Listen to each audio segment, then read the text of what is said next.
মুন্সিগঞ্জে শ্রীনগরে সেনাবাহিনী ও জেলা প্রশাসনের যৌথ অভিযানে বিপুল পরিমাণ ভেজাল ও অবৈধ কসমেটিক্স সামগ্রী জব্দ করা হয়েছে। রোববার সকাল থেকে দুপুর পর্যন্ত এই অভিযান চলে ষোলগড় ইউনিয়নের একটি বাড়িতে, যেখানে অবৈধভাবে এসব পণ্য তৈরি হচ্ছিল।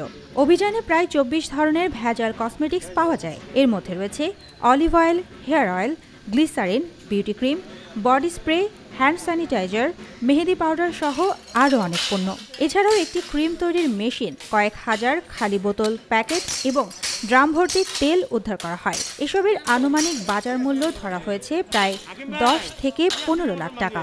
অভিযানে আটক করা হয়েছে কারখানার মালিক মোহাম্মদ ইয়াসিনকে। জানা গেছে, তিনি দীর্ঘদিন ধরে শ্রীনগরে বসবাস করলেও গত ১ বছর ধরে এই অবৈধ কারখানা চালাচ্ছিলেন। পরবর্তী আইনগত ব্যবস্থার জন্য তাকে থানায় হস্তান্তর করা হয়েছে।